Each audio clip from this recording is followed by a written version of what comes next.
बारे में मैंने निहारिका को भी कितने दुख दिए। तेरी वजह से उसका पति से दूर हुआ और शायद इसीलिए आज भगवान ने मुझे इतनी बड़ी सजा दी। ये आदमी बहुत बड़ा फ्रॉड और चीटर है। किन लोगों के चक्कर में पड़ रही हो तुम? तुमसे ज्यादा लोगों को पहचानती हूँ। तुम्हें रतन जी पे भरोसा हो ना हो, लेकिन मुझे रतन जी पर पूरा भरोसा है। बेटा तुम विनय को सजा नहीं दिलवाना चाहती? नहीं पापा, मैं नहीं चाहती कि विनय को सजा हो, और मैं चाहती हूँ कि राहुल को सजा हो। देखो बेटा, इंसान अपनी गलतियों से ही सीखता है।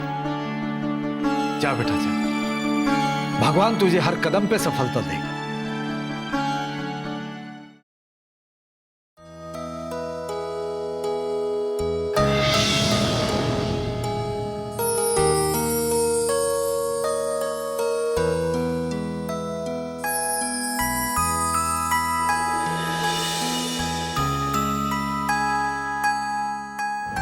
मलिक साहब,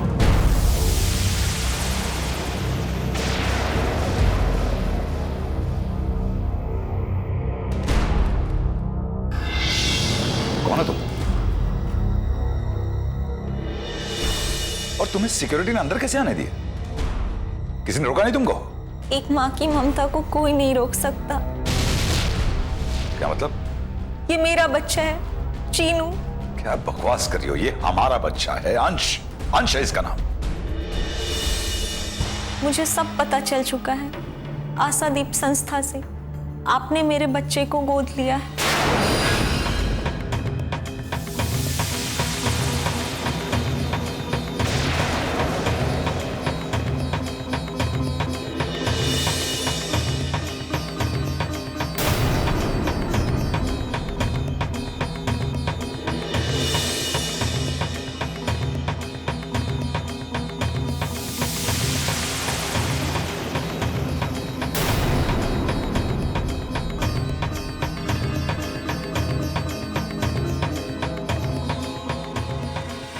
मैं यहाँ आना तो नहीं चाहती थी, लेकिन एक माँ की ममता ने मुझे यहाँ आने पर मजबूर कर दिया।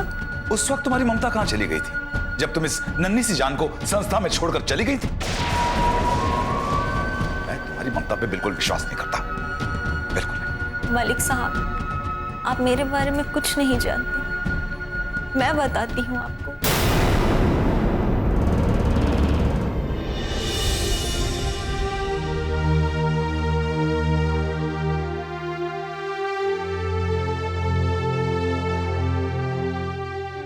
मेरी शादी एक लव मैरिज थी, जो समाज के रीति रिवाजों के अनुसार नहीं हो पाई। सिर्फ एक मंदिर में ईश्वर को साक्षी मानकर हुई थी, लेकिन पति के घर वालों ने मुझे स्वीकार नहीं किया। और फिर एक दिन अचानक एक एक्सीडेंट में मेरे पति की मौत हो गई। ऐसे में मैं अपने बच्चे को अपने सीने से लगाए दर दर की ठोकरें खा रही थी। ऐसे में मेरे पास रहने का कोई ठिकाना नहीं था। अपने बच्चे को सीने से लगाए दर बदर की ठोकरें खा रही थी। समझ में नहीं आ रहा था क्या करूं। ऐसे में मैंने सोचा क्यों ना अपने बच्चे को किसी संस्था के सहारे छोड़ दूं। जब मेरे रहने का बंदोबस्त हो जाएगा तो फिर मैं उसे ले आऊंगी।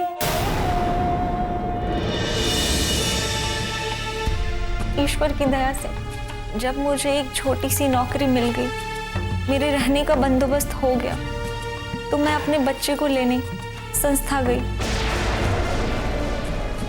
वहां से मुझे पता चला कि मेरे बच्चे को आपने गोद लिया है। तुम पर जो बीती है उसका मुझे बहुत दुख है, लेकिन मैं तुम्हारी कोई मदद नहीं कर सकता। मलिक साहब, ऐसा मत कहिए।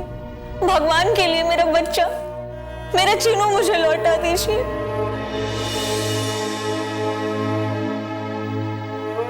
मैं आपसे हाथ जोड़कर प्रार्थना करती हूँ। देखो, इस वक्त मेरी बेटी यानी कि इस बच्चे की माँ घर पर नहीं है। और मैं एक माँ की गोद सुनी करके दूसरी माँ की गोद नहीं भर सकता। भगवान के लिए मुझे भागन पर दया कीजिए मलिक साहब, मेरा बच्चा मुझे लौटा दीजिए। मेरे जीने का मात्र एक यही सहारा है। भगवान ने मुझसे सब कुछ छीन लिया। मेरे जीने का सहारा मुझे लौटा दीजिए मलिक साहब, मेरा बच्चा, मेरा चीनू मुझे लौटा दीजिए। देखो, ये बच्चा मेरी बेटी के जीने का सिर्फ एकमात्र सहारा है, और अगर ये चला गया तो मर जाएगी मेरी बेटी। उसकी जिंदगी में भी कम दुख नहीं है। बिल्कुल टूट चुकी है मेरी बेटी। इस घर का अगर कोई सहारा है तो ये नन्ही सी जान है। अगर ये चला गया तो घर ही टूट जाएगा ये घर। क्योंकि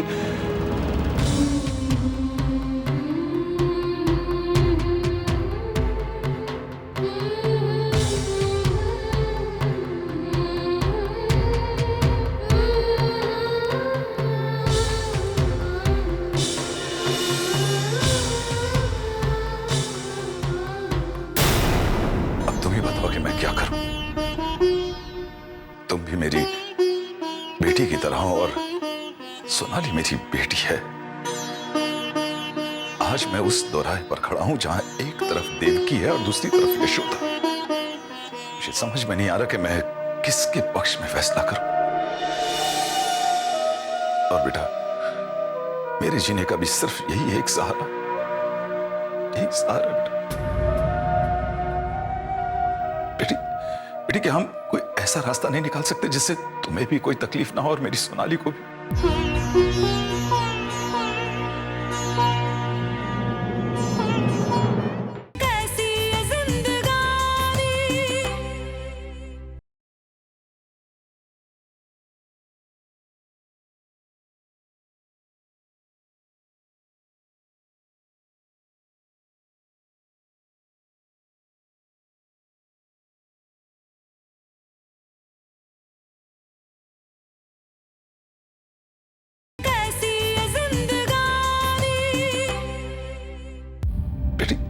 बेटी क्या हम कोई ऐसा रास्ता नहीं निकाल सकते जिससे तुम्हें भी कोई तकलीफ ना हो और मेरी सोनाली को भी?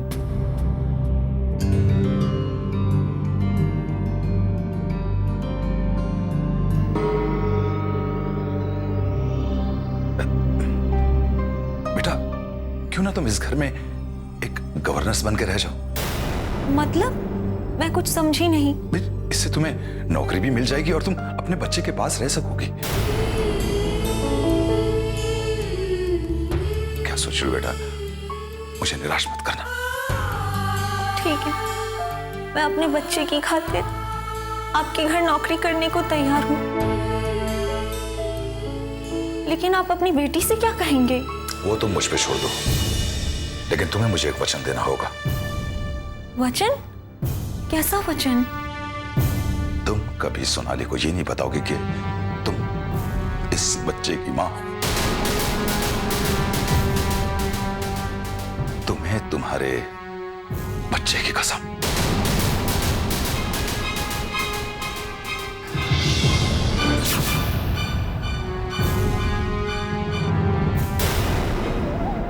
ठीक है, मैं आपकी बेटी को कभी नहीं बताऊंगी कि मैं इस बच्चे की मां हूं।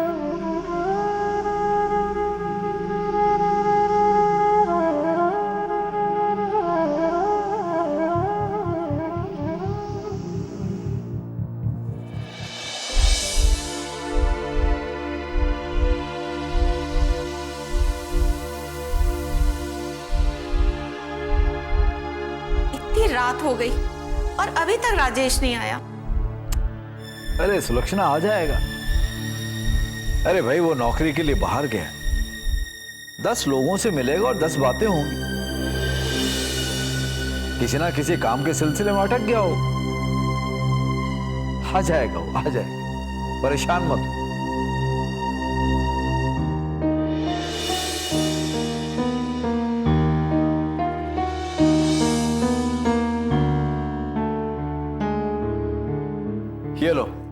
गया।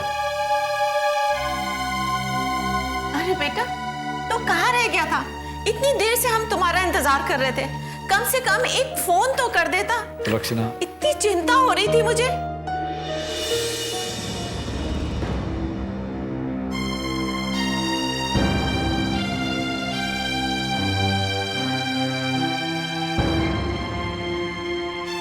देखो बेटा, तुम्हारे चेहरे की परेशानी से लग रहा है कि तुम्हें नौकरी नहीं मिली। कोई बात नहीं बेटा, आज नहीं तो कल नौकरी मिल ही जाएगी। पापा, मैं जहां जहां इंटरव्यू देने गया वहां मैं रिजेक्ट हो गया, क्योंकि हर ऑफिस में एम्प्लॉय पढ़ा लिखा चाहिए जिसे अंग्रेजी आती हो। अरे कोई बात नहीं बेटा, अरे जरूरी थोड़ी कि हर जगह अंग्रेजी बोलना जरूरी है। अरे तुम्हारे लायक भी कोई नौकरी होगी, तुम्हें मिल जाएगी। कोई बात नहीं बेटा, तेरे लायक कोई ना कोई नौकरी मिल ही जाएगी। माँ, एक छोटी सी नौकरी है। नौकरी है? हाँ पापा, एक साड़ी के शोरूम में सेल्समैन की नौकरी है। भाई ये तो बहुत अच्छी बात है कि तुम्हारे लिए कोई नौकरी है। तो कर ले बेटा, सेल्समैन की नौकरी भी तो अच्छी होती है। क्या तनख्वाह है? 5,000 रुपए।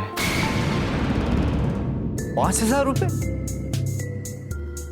देखो बेटा, अगर वो तुम्हें नौकरी मिल रही है तो तुम्हें फौरन हाँ कर देनी चाहिए। पापा, छोटी सी नौकरी है, पैसे भी कम है, इसलिए मैंने उन लोगों से हाँ नहीं की। देखो बेटा, काम कोई छोटा बड़ा नहीं होता। अरे आज सैलरी कम है, कल ज्यादा हो जाएगी। तो ठीक है, कल मैं उन लोगों से हाँ कह दूंगा। नहीं, तुम ये नौकरी नहीं करोगे। मैं ये नौकरी करूंगा। मधु बेटा, वो काम करना चाहता है, उसे मत रोको, उसे काम करने दो। जब लोगों के सामने मेरी इज्जत उछाली जाएगी तो मैं बिल्कुल रोकूंगी। हमारी नौकरी से तुम्हारी इज्जत उछल रही है। क्यों नहीं उछल रही है?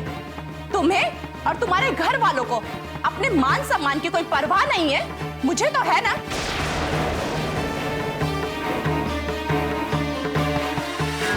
बेटा, राजेश की नौकरी करने से तुम्हारा मान सम्मान कैसे घट रहा है? क्यों नहीं घट रहा है? ये साड़ियों के शोरूम में जाकर काम करेंगे, जहां मेरी तस्वीरें लगाकर वो लोग अपनी साड़ियां बेचते हैं। ये वहां खड़े होकर औरतों को साड़ियां दिखाएंगे, तो क्या इज्जत रह जाएगी मेरी? मधु बेटा, कितनी भाग दौड़ करके उसने ये नौकरी पाई है। 5,000 रुपये की नौकरी करेंगे? इससे ज्यादा तो मेरे साबुन और शैम्पू का खर्चा है।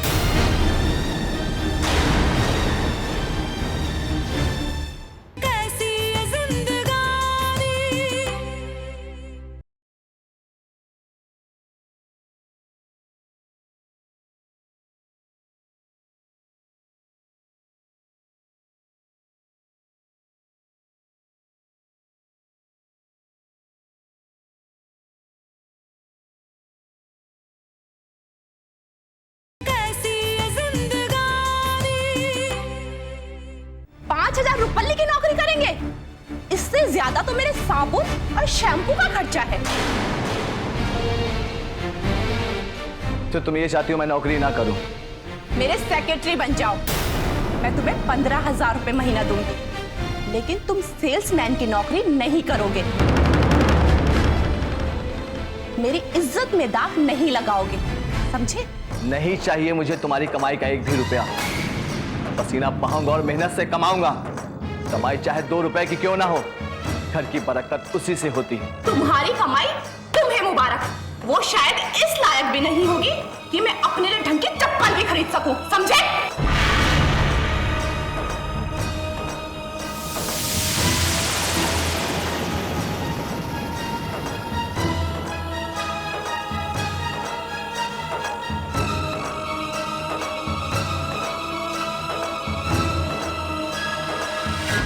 बेटा मेरा राजा, मेरा सोना, देखो मम्मा आई है। मम्मा मम्मा मेरे बच्चे को प्यार करेगी मम्मा।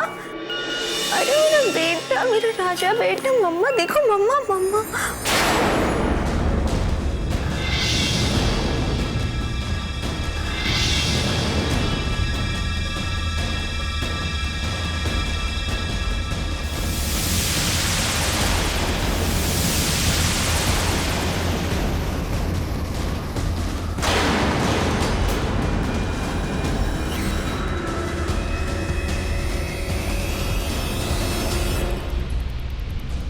कौन हो तुम?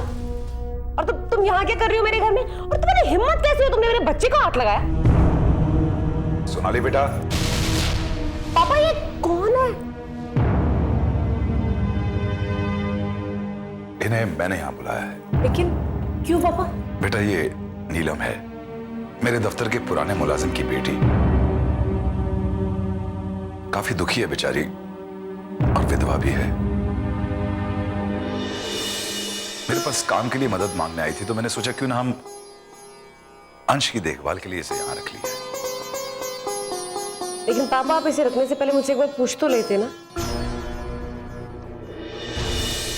मुझे किसी की हेल्प की जरूरत नहीं है पापा। अंश के लिए मैं काफी हूं, मैं खुद अपने बच्चे की देखभाल कर लूंगी। मुझे नहीं चाहिए किसी की हेल्प। देखो बेटा, नहीं पापा, बेहतर होगा आप इसे वापस भेज दीजिए, या फिर आप अपने ऑफिस में इसको नौकरी दे दीजिए। मुझे इसकी हेल्प की जरूरत नहीं है। देखो बेटा, अब अंश बड़ा हो रहा है और तुम उसकी देखभाल नहीं कर पाओगी अकेले। देखो बेटा, अभी ऐसा कि विनय को सजा दिलाने के लिए हमें कोर्ट कचहरी के चक्कर काटने होंगे, और अब तो तुम मेरा बिजनेस में भी साथ दोगी ना, तो तुम्हें मेरे साथ रोज ऑफिस चलना होगा। अब इतनी सारी भागदौड़ के बाद तुम कैसे अंश को संभाल पाओगी?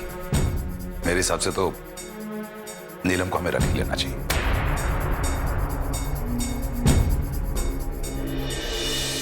देखो बेटा, अब तुम अकेले नहीं संभाल पाओगी अंश को। सोनाली बेटा, अंश को अब हर पल संभालने की जरूरत है। देखो ना बेटा, अगर मैं ऑफिस चले जाऊंगा, तुम ऑफिस चले जाओगी, तो अंश को संभालेगा कौन? और अब हम किसी पे भरोसा नहीं कर सकते। लेकिन हाँ बेटा, मुझे नीलम पर पूरा भरोसा है कि वो अंश को बहुत अच्छे से संभाल लेगी।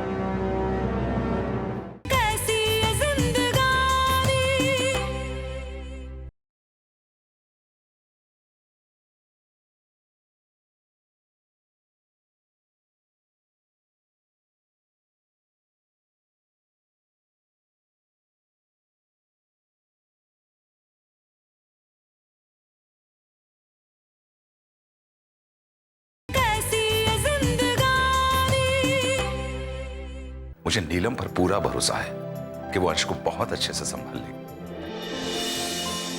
पापा आपको भरोसा है ना इस पे? हाँ बेटा, मुझे नीलम पर पूरा भरोसा है। तो ठीक है, फिर नीलम इस घर में रह सकती है। आई एम सॉरी नीलम, तो मेरी किसी भी बात का बुरा लगा हो तो प्लीज आई एम सॉरी। अरे नहीं दीदी, मुझे आपकी किसी बात का बुरा नहीं लगा। तुमने मुझे दीदी कहा, मुझे बहुत अच्छा लगा। अब प्लीज नीलम, मेरे बेबी का अच्छे से ख्याल रखना, इसको खरोच भी ना आने पाए, कभी इसकी आंख में आंसू ना आए। मेरे कलेजे का टुकड़ा है। जी दीदी, मैं आपको शिकायत का कभी कोई मौका नहीं दूंगी।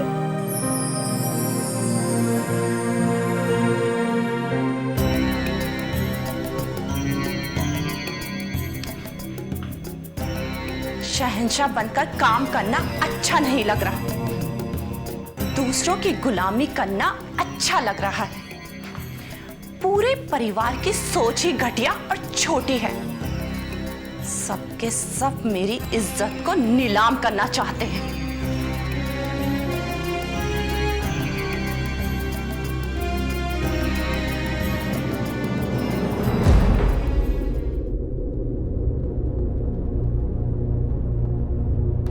देखो मधु, तुम अपने गुस्से पे काबू रखो। जलती आग में घी डालने का काम तुमने खुद किया है और मुझसे कहते हो गुस्से पे काबू करो। समझने की कोशिश करो मधु। क्या समझाना चाहते हो मुझे कि मैं अपनी इंसल्ट बर्दाश्त करूं? तुम कुछ भी करो, मैं अपनी इज्जत की कोई परवाह नहीं करूं? नहीं मधु, ऐसा बिल्कुल नहीं। मैं तुम्हारी इज्जत पर कोई आंच आने नहीं दूंगा। मैं तो ये चाहता हूं कि तुम मेरा साथ दो। क्या साथ दूं मैं तुम्हारा? मधु, मैं अपने बल पर जो कुछ करना चाहता हूं उसमें मुझे तुम्हारे सहारे की जरूरत है, क्योंकि तुम मेरा प्यार हो। और अगर तुम मेरी कद्र नहीं करोगी तो हमारा रिश्ता कैसे निभेगा? रिश्ते कभी एक तरफा नहीं निभाए जाते। तुम सब लोगों ने मुझे अलग कर दिया। मधु, ये तुम कैसे सोच सकती हो कि मैं और मेरे माँ बाप तुम्हारे साथ नहीं? नहीं राजेश, आज मुझे एहसास हो गया है, कोई मेरे साथ नहीं है, ना तुम और ना तुम्हारे माँ बाप। ये गलत है, ये गलत है मधु। मैं तुमसे बहुत प्यार करता हूँ। I love you.